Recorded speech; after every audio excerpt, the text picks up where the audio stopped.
우리 교회에 나아갈 바가 한마디로 말하면 제자를 삼는 것입니다. 이 명령을 예수님께서 마태복음 28장 18절에서 20절까지의 말씀 속에서 우리 모두에게 믿는 우리 성도들에게 주시지요. 제자를 삼아라 이렇게 명령하십니다. 그리고 요한복음에 보게 되면은 또 그것을 이렇게 표현한 것을 우리가 지난 주에 살폈지요. 하나님의 용서를 알게 해라. 너희가 네 죄든지 사하면 사하여질 것이요 네 죄든지 그대로 두면 그대로 있으리라. 내가 아버지께서 나를 보내신 것 같이 너희를 보내노라. 이렇게 말씀을 하신 것을 우리가 살폈습니다. 사실 같은 이야기입니다. 하나님의 용서를 알게 하는 것, 제자를 삼는 것, 예수님의 제자를 삼는 것. 근데 그 부분들에서 이 마태복음과 요한복음을 살필 때는 무엇인가 제자들이 예수님께서 이루신 것에 대한 인식이 어느 정도 있는 것 같습니다. 그것을 상정하고서 이야기하는 것 같은데 오늘 우리가 보는 누가복음에 나타나는 것은 어떻게 똑같은 말씀을 하시는데 제자들의 상황이 조금 달라 보입니다. 상황은 우리 36절부터 보면 알게 되는데요.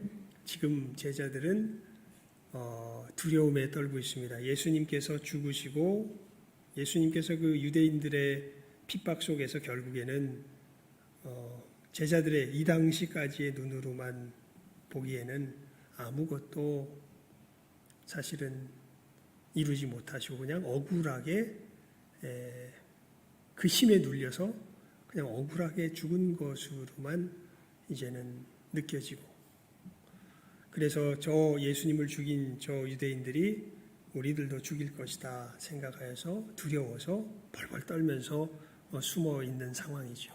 그런데 그때 그 상황 속에서 이제 36절에 보면 예수님께서 그들 가운데 나타나십니다. 잘 생각해 보셔야 돼요. 제자들이 그래 우리가 복음을 전해지 이런 게 아닙니다. 지금 야 우리는 큰일 났다.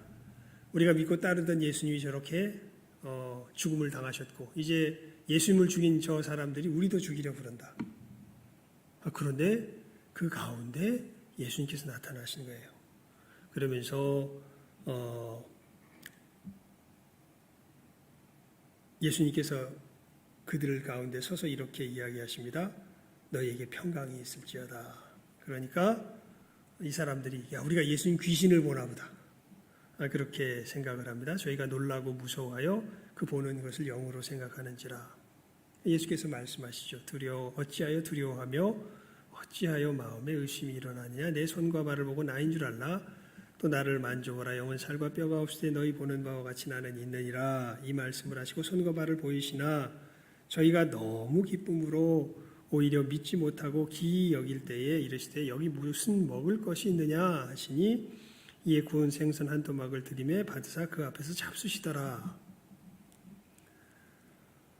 지금 제자들은 예수님께서 정말 살아나셨네 이것이 마치 꿈처럼 느껴지는 그러한 상황인 것을 이 누가복음 24장의 말씀은 우리들에게 설명을 해주고 있습니다. 그런데 그때 예수님께서 하시는 말씀이 우리가 읽었던 본문의 말씀입니다.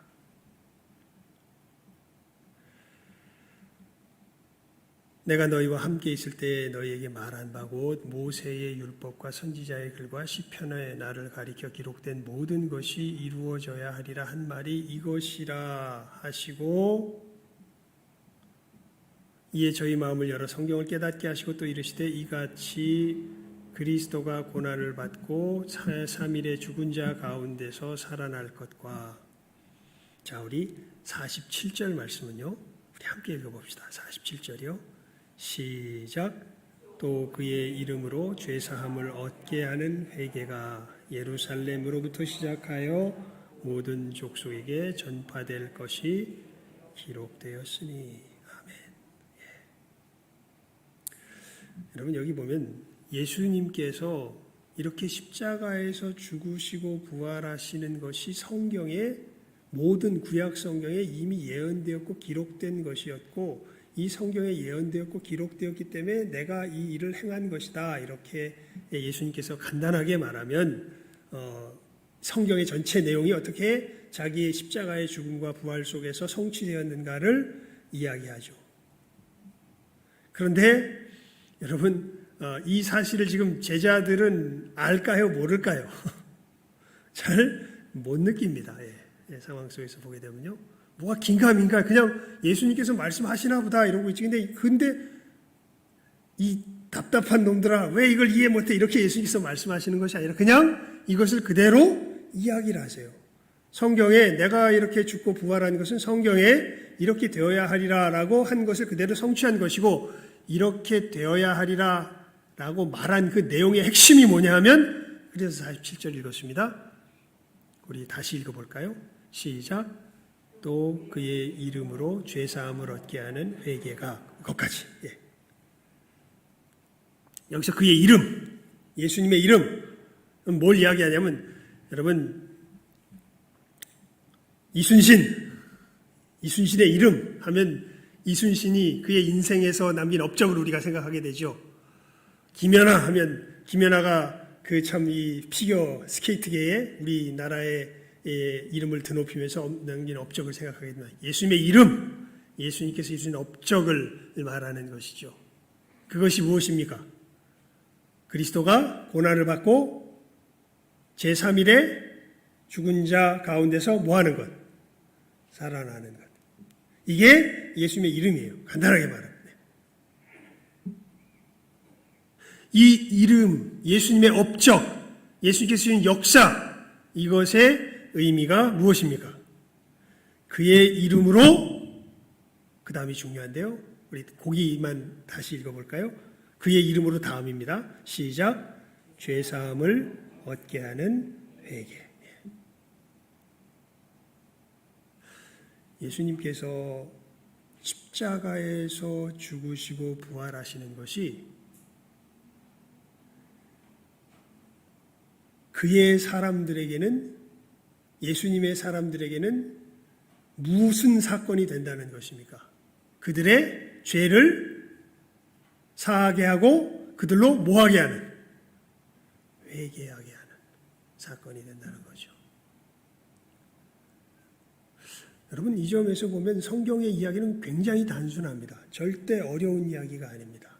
아주 명확하고 명쾌합니다.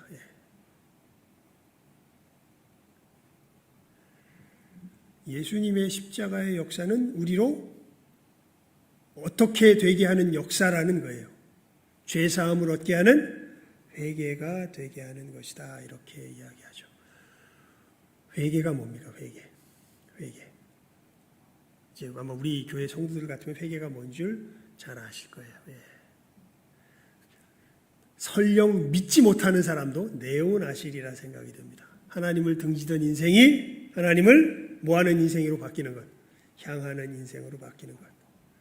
하나님을 거역하던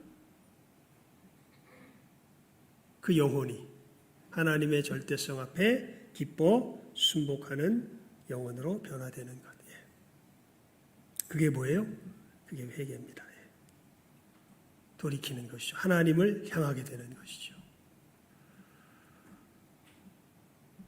여러분 예수님의 이 십자가의 역사가 어떠한 것이라고 지금 예수님께서 친히 우리들에게 가르쳐주고 성경을 펼치면서 가르쳐주고 계십니까? 예수님의 이 십자가의 죽으심과 부활의 역사는 우리 죄인으로 죄사함을 얻게 하는 회개가 이루어지게 하는 역사다. 이렇게 이야기하죠. 여러분 지금 이 상황을 이야기하고 있는 이 순간에 제자들이 이 이야기를 얼마나 이해하고 있을까요? 이해 못할 겁니다. 그냥 그 설교 시간에 설교하고 나서 이렇게 가만히 얘기를 들어보면요, 그렇구나, 그렇게 들렸구나 그럴 때가 참 많이 있습니다. 내가 잘 못하는 것일 수도 있는데, 근데 이 예수님의 어떤 이 모습과 이런 것들을 봐도요, 예수님께서 이 복음서나 이런 데 보면 계속 말씀하시는데 사람들이 알아먹습니까? 못 알아먹습니까? 못 알아먹습니다. 근데도 예수님께서 계속 말씀하시죠. 예. 요한복음 6장에 보면, 야, 이 사람이 말하는 건 너무 어렵다. 무슨 말인지 어떻게 알겠냐? 이렇게 이제 예수님께 이야기하고 오히려 예수님 곁을 떠나는 사람들도 있을 정도죠. 예. 그런데 예수님께서는 이 말씀을 하시면서 우리 48절 함께 읽어볼까요? 시작하면 읽습니다. 시작. 너희는 이 모든 일의 증인이라. 아멘.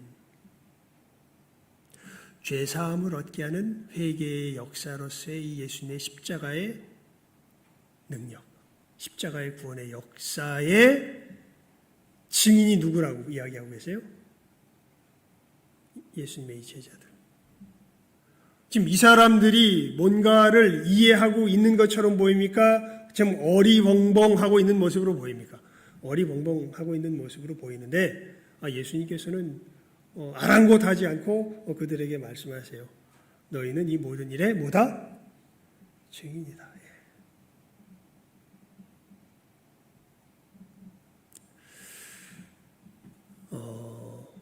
여러분,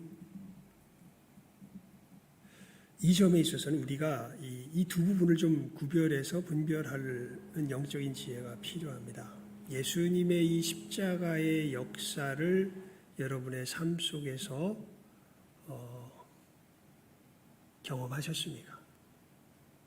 즉, 죄 사함을 얻게 하는 이 회개의 역사를 경험하셨습니까?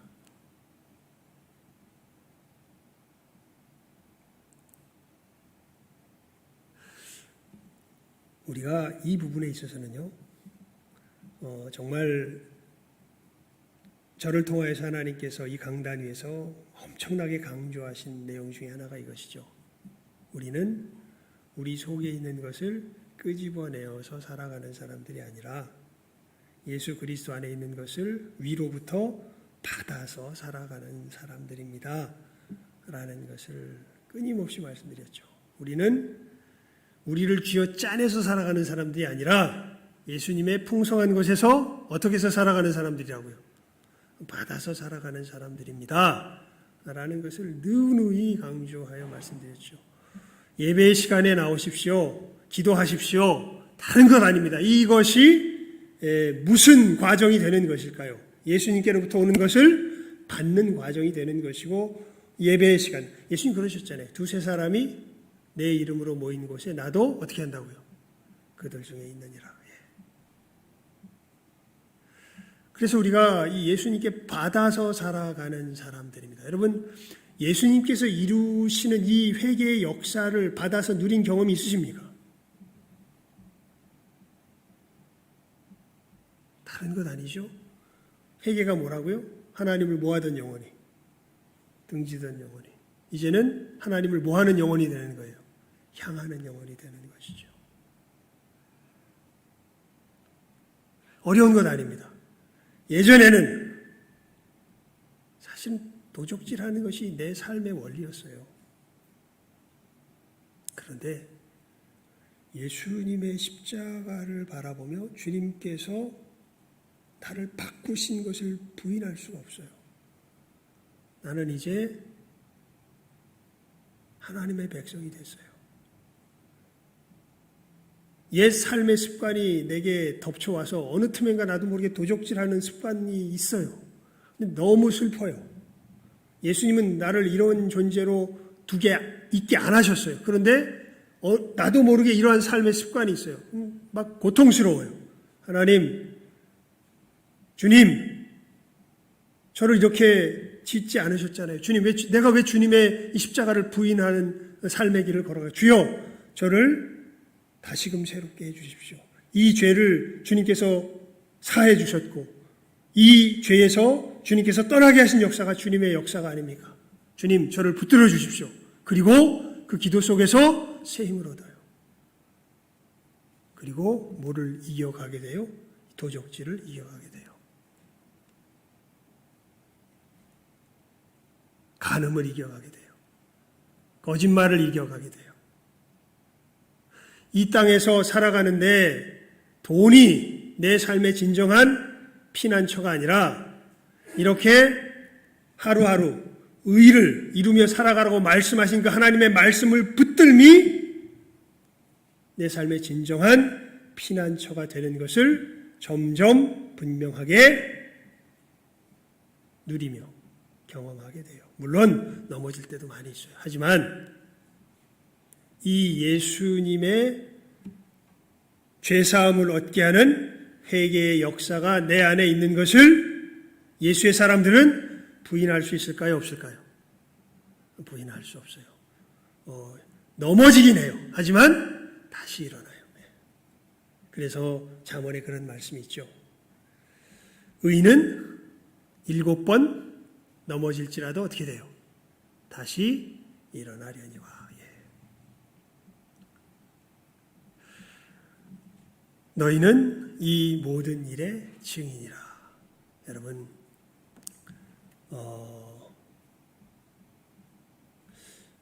교회의 사명, 일 이렇게 해놓고서 복음 증거, 이것이 오늘 말씀의 제목이죠. 하나님께서 우리들을 예수 그리스도의 십자가의 이 역사 속에서 구원하셨습니다. 이렇게 됐을 때 이 구원 얻은 우리들의 이 영생의 모습을 크게 4가지 이 관계에서의 회복으로서 성경이 우리들에게 알려주고 있죠. 첫 번째는 하나님과 우리와의 관계 회복이요. 두 번째는 내 자신과의 관계 회복이요. 세 번째는 내 이웃과의 관계 회복이요. 네 번째는 세상과의 관계 회복입니다.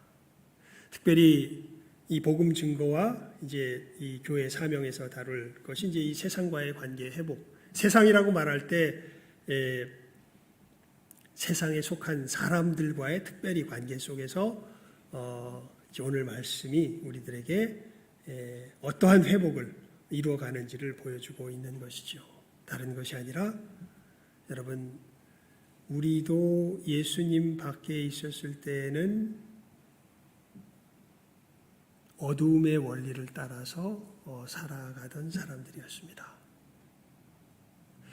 우리 에베소서 2장 1절 한번 펴볼까요? 에베소서 2장 1절입니다. 에베소서 2장 1절. 에베소서 2장 1절입니다. 예. 에베소서 2장 1절.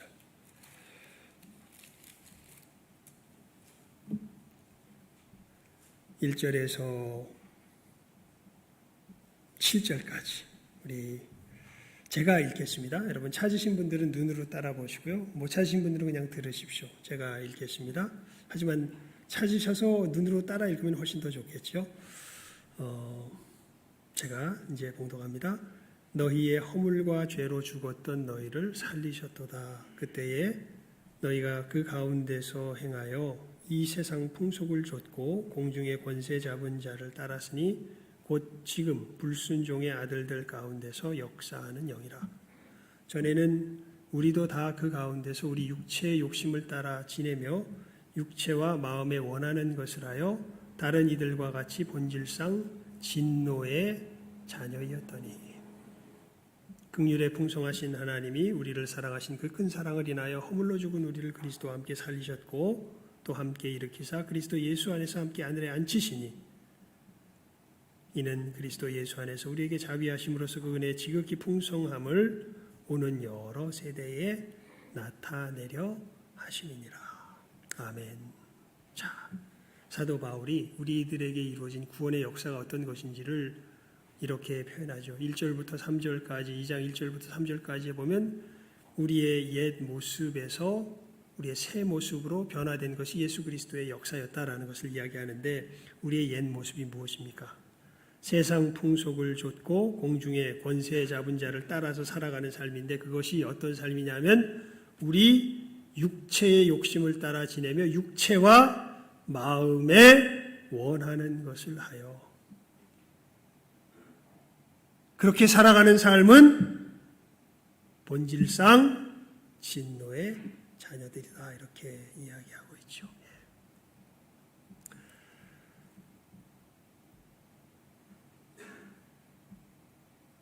여러분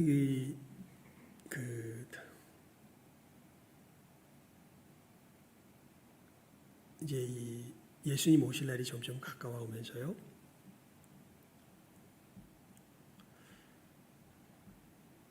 교회의 이 모습이 현실적으로 보면 두 가지로 이렇게 좀 나름 신앙을 지키려고 하는 사람들의 모습이 두 가지로 이렇게 분리되는 것을 요즘 느낍니다. 어떤 의미에서 그러냐면요. 스스로 교회라고 이야기하는데 사람의 육체의 욕심을 따라 지내는 것을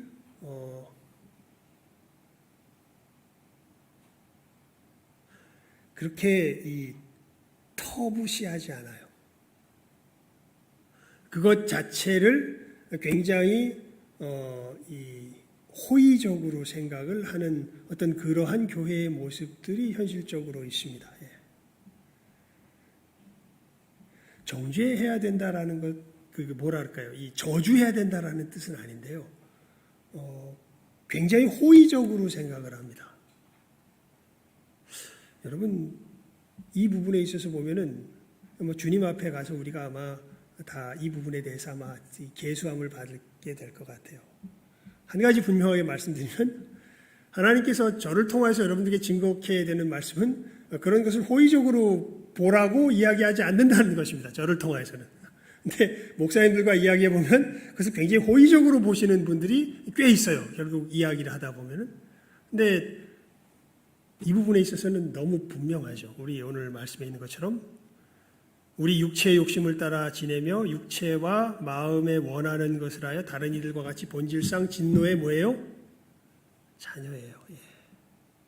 즉 육체와 마음에 원하는 것을 하면 하나님의 뭐의 대상이 되는 거예요? 진노의 대상이 되는 거예요. 그 인상을 주는 것을 되게 싫어해요. 여러분 그렇게 살면 하나님의 진노의 대상이에요. 물론 협박을 하는 것은 이건 예수님의 모습은 예수님 협박 안 하고 예수님 협박 안 하고 오히려 십자가에서 죽으시잖아요. 예, 협박을 하는 것은 예수님의 모습은 아니죠. 하지만 분명히 무엇임을 예수님께서는 보여주시고 알려주시고 사도들도 이것을 보여주고 알려줘요. 이렇게 육체와 마음에 원하는 것을 하는 것은 하나님의 뭐의 대상이다? 진노의 대상이다.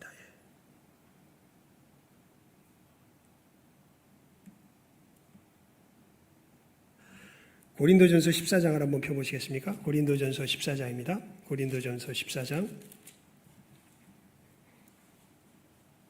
예.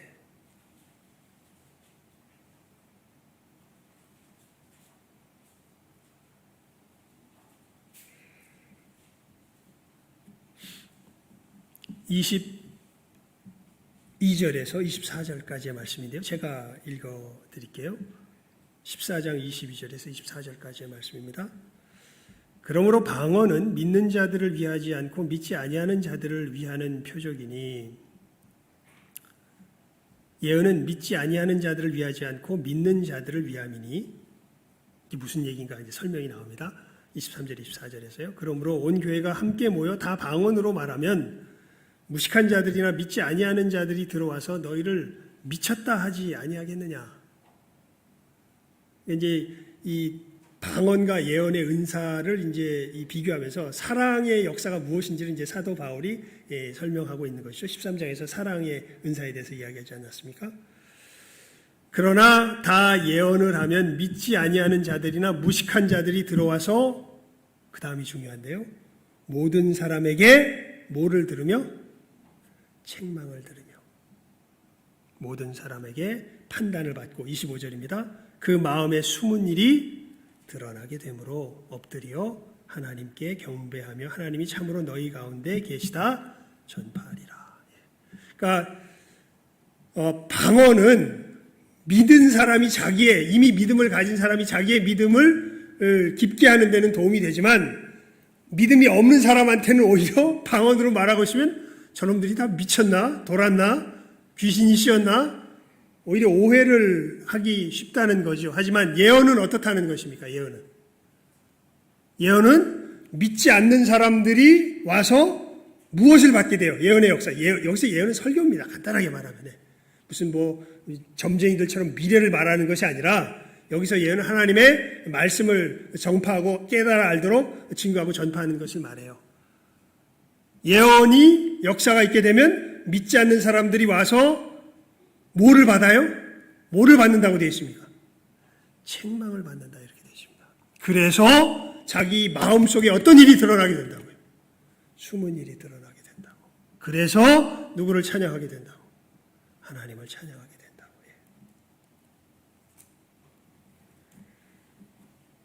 그러니까 여러분 예수 그리스도의 구원의 역사는요, 우리를 세상에서 잘 살도록 하는 역사가 아니라 우리를 세상에서 떠나게 하는 역사인 것입니다.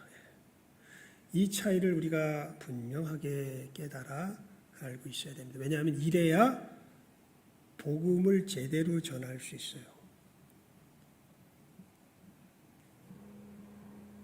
너 괜찮은데 예수를 믿으면 더 괜찮아져. 이게 복음의 내용이 아닙니다. 너 그렇게도 뭐 할 수 없는데 이것보단 예수를 믿어서 이렇게 되는 게 더 좋아. 이런 게 아니에요, 복음은. 복음은 너 그렇게 살면 하나님의 뭐의 대상이야? 진노의 대상이야.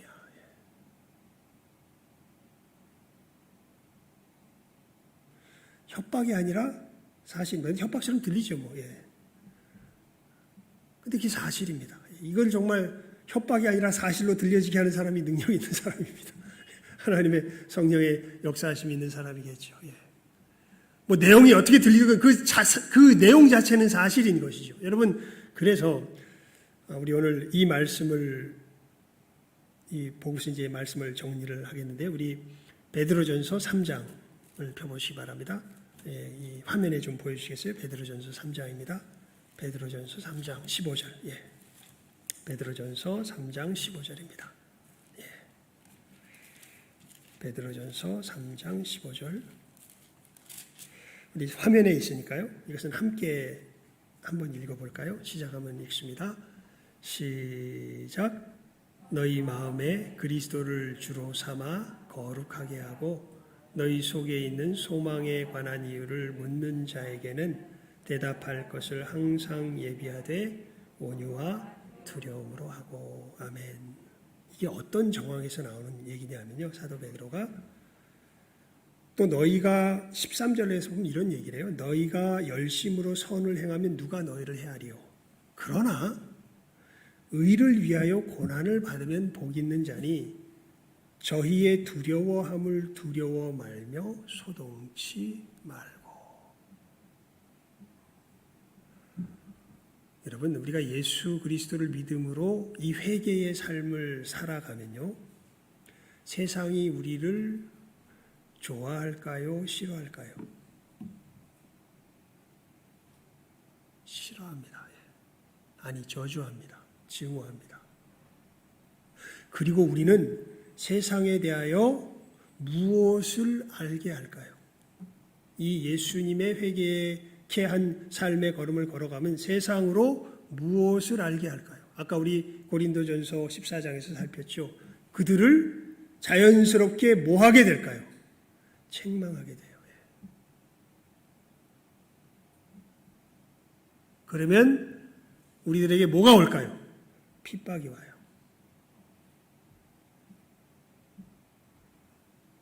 그때 뭐 하지 말라고요?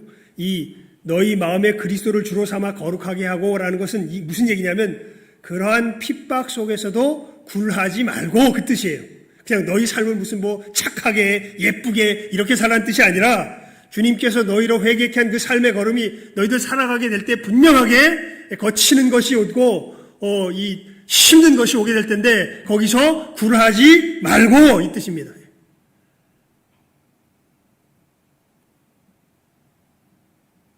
그러면 반드시 그 사람들이 우리들에게 물어오게 돼 있어요. 너 왜 그렇게 살아?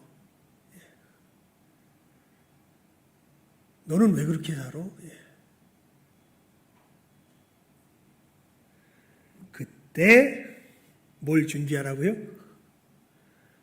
너희 속에 있는 소망에 관한 이유를 묻는 자에게 뭘 준비하라고요?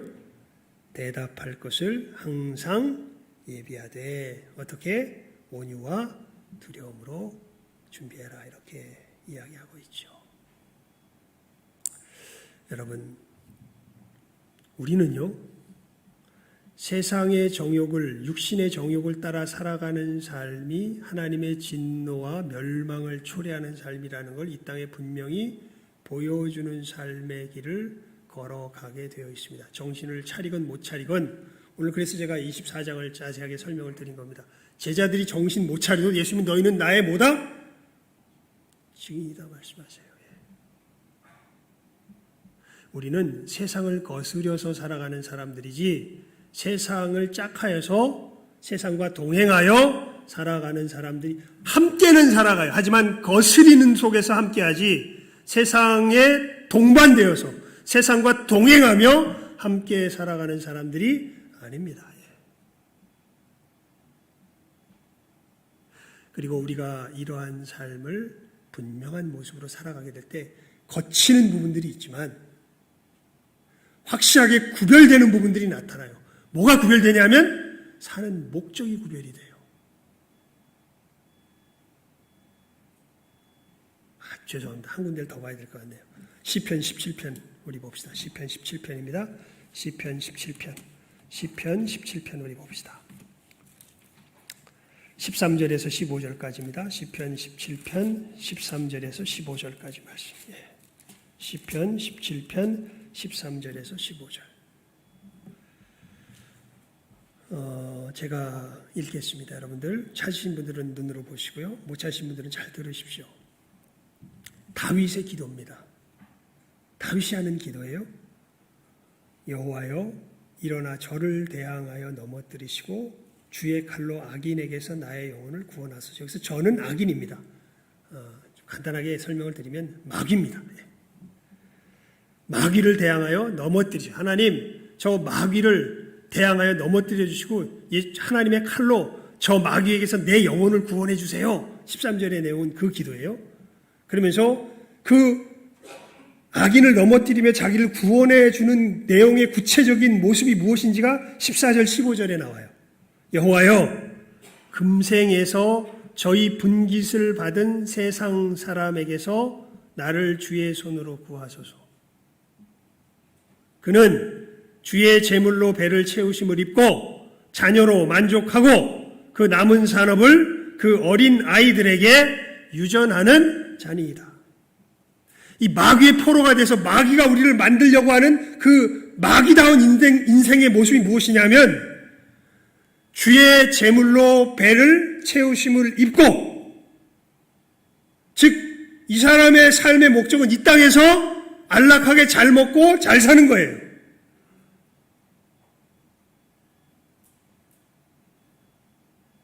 그리고 자기 자녀로 만족하면서 자기가 이렇게 잘 먹고 잘 사는 삶 누구에게도 물려주는 거.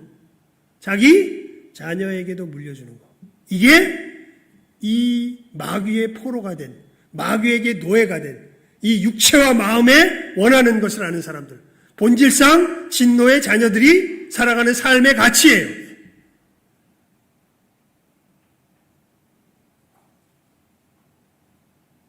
이게 나쁜 거예요?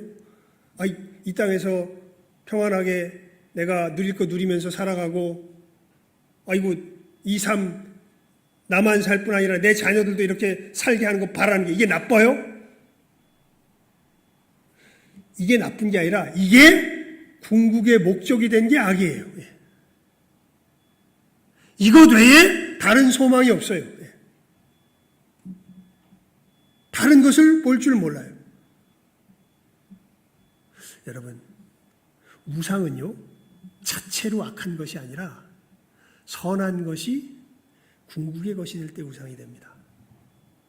여러분, 성욕이 악한 것인가요?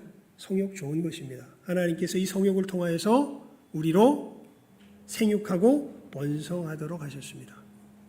하지만 성욕이 궁극의 것이 되기 시작하면 하나님께서 이 성욕을 결혼한 언약을 평생 함께하기로 언약을 맺은 사람만 서로 간에 누릴 수 있는 비밀스러운 것으로서 하나님께서 주신 거예요. 그런데 이것 자체가 절대화돼 버리기 시작하면 암호하구나.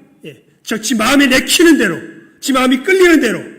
그게 지금 세상 사람들이 살아가는 삶의 모습이죠. 이게 우상이 되는 겁니다. 자기 충동에 못 이겨서. 물질을 누리면서 살아가고 우리 물질적인 존재로 지으셨기 때문에 그건 당연한 거예요.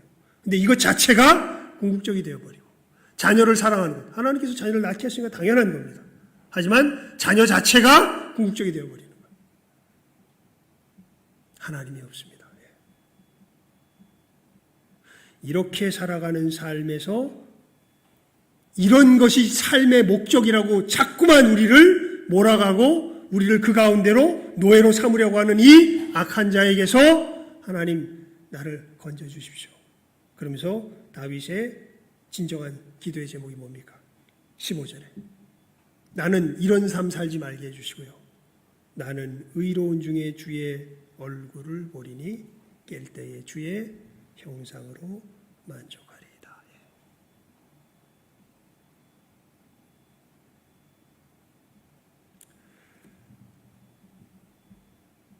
여러분, 모성애가 좋은 건가요? 나쁜 건가요? 좋은 거죠. 모성애가 있으니까 자녀를 키우잖아요. 요즘 뭐 뉴스에 보니까 자기 자녀를 유기한 참 거의 인간이기를 포기한 여자의 모습도 나오기도 합니다만 그래도 거의 대부분은 모성애를 가지고 있죠. 그런데 우리나라 사회는 모성애가 없어서 문제가 아니라 너무 극성을 떨어서 문제인 때가 훨씬 더 많죠.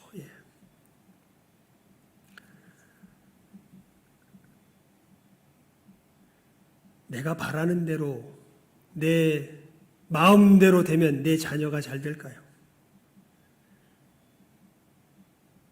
좋은 것일까요? 아니지요. 여러분, 내 자식이 살인죄를 저질렀습니다. 그럼 이 자식을 재판을 받게 해야 돼요? 하지 말아야 돼요? 모성애는 뭐라고 이야기할까요? 우리들의 모성애는. 참 어렵습니다. 어렵죠. 우리들 속에 왜곡되고 삐뚤어진 육체와 마음에 원하는 것을 하려는 엄청난 이 마귀의 유혹들이 우리들 속에 있습니다. 그래서 우리는 늘 요즘 뭐 예전에도 있었는데 요즘 너무 유명해졌죠. 내로남불. 내가 하면 로맨스, 남이 하면 불륜. 이게 너무나 팽배해 있는 세상에서 우리가 살고 있죠. 이러한 죄악된 모습을 우리가 예수 그리스도의 구원의 역사를 우리들 속에서 체험하며 살아갈 때 사람들에게 뭐 할 수 있는 삶이 되는 거예요? 책망할 수 있는 삶이 되는 거예요.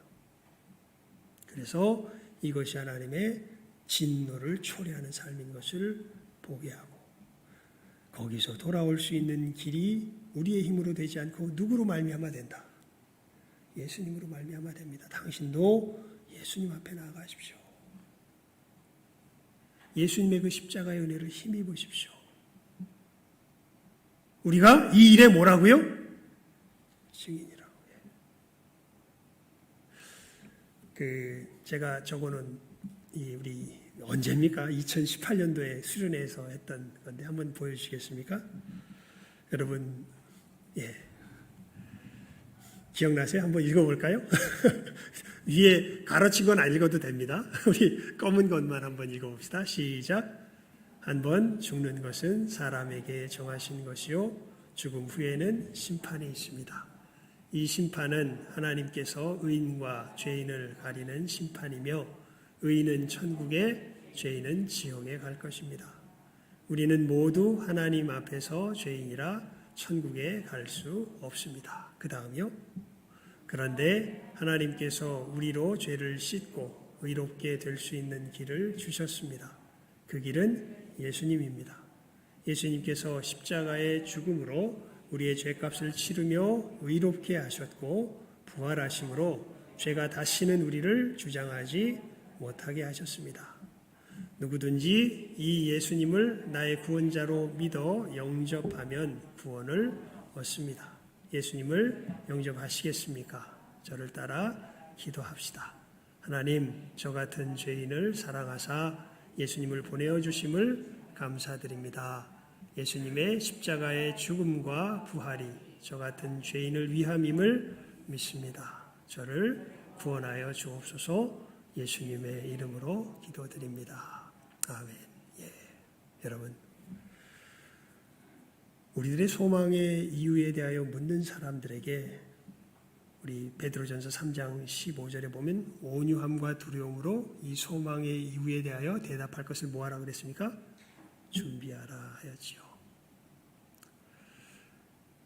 우리가 예수님의 증인으로서 두 가지가 필요합니다. 하나는 이 회개의 삶을 꿋꿋하게 우리들의 삶 가운데서 증거하는 것, 살아가는 것입니다. 그래야 물어와요. 3장 15절이 그걸 이야기하죠. 베드로전서 3장 15절 한번 다시 보여주시겠습니까? 예, 베드로전서 3장 15절. 예, 화면에 예, 베드로전서 3장 15절. 예. 함께 읽어볼까요? 시작. 너희 마음에 그리스도를 주로 삼아 거룩하게 하고 너희 속에 있는 소망에 관한 이유를 묻는 자에게는 대답할 것을 항상 예비하되 온유와 두려움으로 하고. 계속 보여주십시오. 저기 보면 너희 마음에 그리스도를 주로 삼아 거룩하게 하고, 이게 회개의 삶을 사는 것이라고 제가 설명을 드렸죠. 그 의미라고. 이게 무슨 그냥 착하게 살고 이런 의미가 아니라 이 썩어질 하나님의 진노를 불러일으키는 어두움의 삶을 예수님의 십자가의 권능을 힘입어서 벗어버리고 이제는 이 육체와 마음에 원하는 것을 하는 삶이 아니라 예수께서 우리를 새롭게 하신 그 십자가로 변화시키신 그 삶을 살아가는 삶을 한 걸음 한 걸음 살아가는 것, 그것이 너희 마음에 그리스도를 주로 삼아 거룩하게 하고의 의미입니다. 그렇게 살아갈 때 세상은 우리를 싫어해요. 그리고 우리에게 반드시 하지만 그 가운데는요, 하나님께서 구원하신 구원의 백성들이 있어요. 그 사람들은 그 싫어하는 세상 속에서 우리들에게 관심을 보이며 물어오기 시작합니다. 당신 왜 그렇게 살아요? 그게 소망에 관한 이유를 묻는 자들이에요. 그때 우리는 그들에게 뭘 준비하고 있어야 돼요? 뭘 예비하라고 항상 예비하라고 되어 있습니까? 대답할 것을 항상 예비하라 이렇게 되어 있죠. 그래서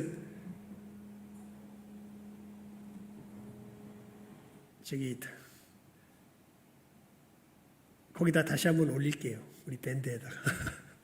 예. 아마 우리 다들 이제 또 잊어버리셨죠? 지금 조금 전에 제가 적어놓았던 것. 아마 제가 우리 수련회 할 때 이렇게 소개를 해드렸던 것 같아요. 이거 지금 그냥 이 땅에서 잘 먹고 잘 사는 사람들한테 이게 복음의 어떻게 보면 전체 내용인데, 이것을 말하면 이걸 납득시키는데 어마어마한 세월이 걸릴 거라고. 하지만 딱 한 사람, 이것을 그대로 읽어줘도 그대로 받아서 자기의 믿음을 표할 사람이 있다고. 누가 그런 사람들이냐면 지금 막 숨이 꼴딱꼴딱 넘어가는 사람들은 굳이 설명할 필요 없다고. 그냥 내용 자체로 이 사람들은 명확하게 안다고. 예. 자기가 하나님 앞에 뭐라는 사실? 죄인이라는 사실. 예. 그래서 내가 하나님의 심판에 처해 있다는 사실. 죽음을 임박할 사람은 이것을 굳이 설명하지 않아도 그대로 압니다. 그래서 믿음을 요청할 수 있어요. 예수님께서 당신을 이 죄에서 건지셨다고. 믿으라고. 믿으면 구원을 얻는다고. 지금 예수님께 도움을 청하여 구원 얻을 수 있다고. 그렇게 예수님을 영접할 수 있기까지 사실은 그 내용을 적어놓은 것이 짧지만 저 내용이죠.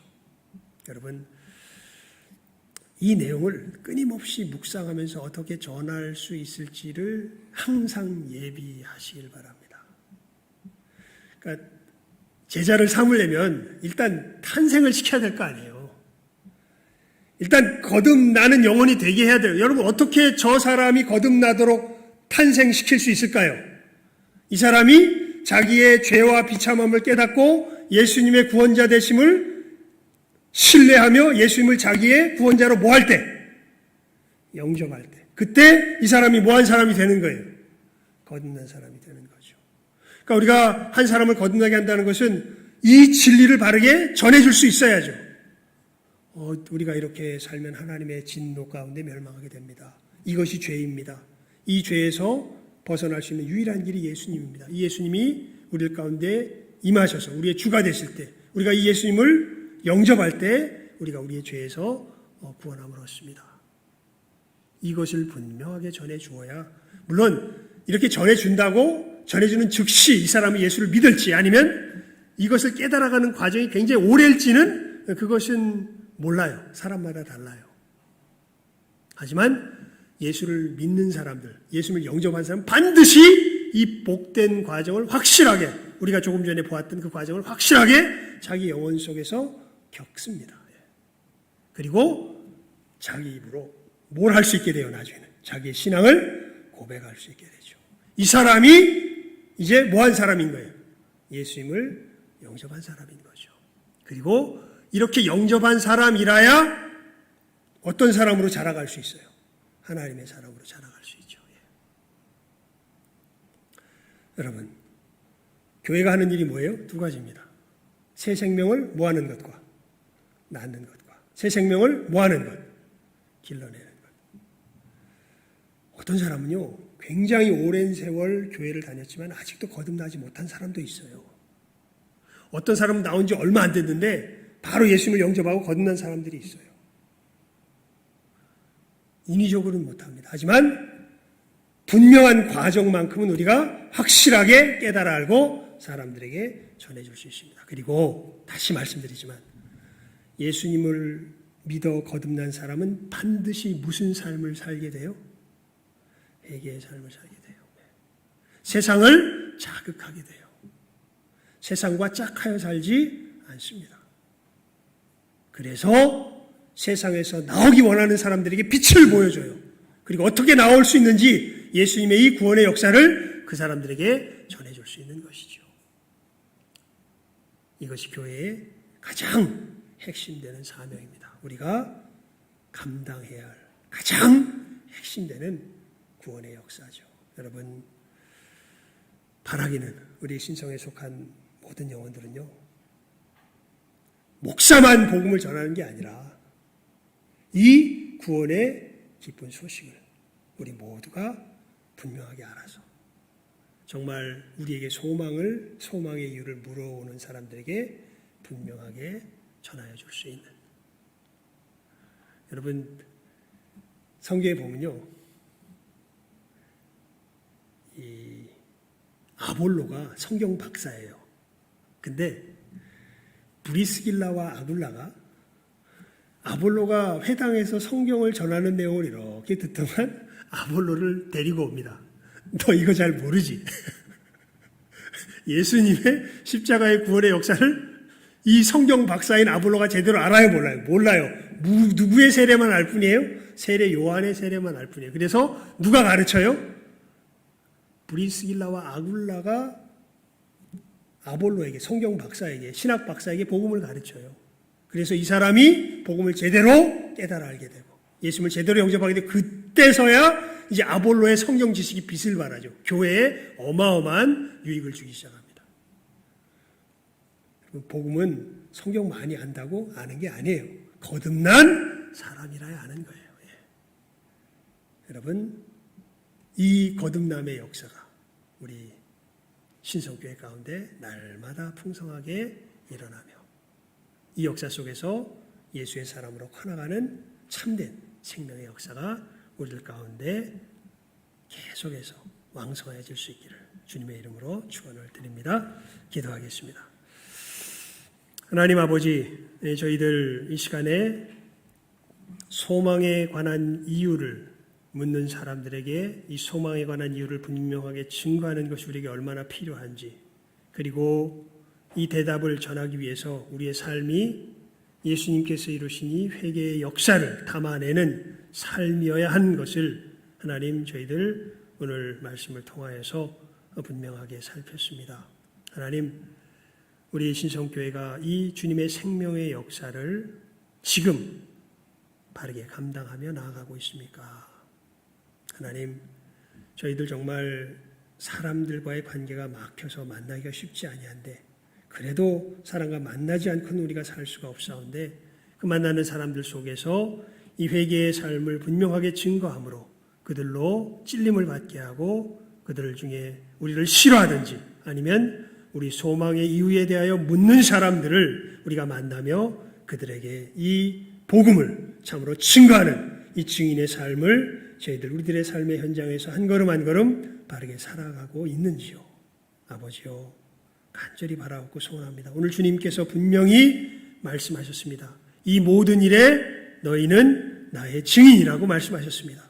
이 증인된 삶을 우리의 삶의 현장에서 두벅두벅 한 걸음 한 걸음 제대로 살아가며 우리 주 예수 그리스도의 십자가의 구원의 역사를 내 이웃들에게 참으로 우리의 삶을 통하여서 우리의 입술을 통하여서 전하며 증거하며 나아가는 우리 모든 귀한 영혼들 다 되게 하여 주시기를 간절히 바라옵고 소원하오며 모든 것 예수님의 이름으로 기도드리옵나이다.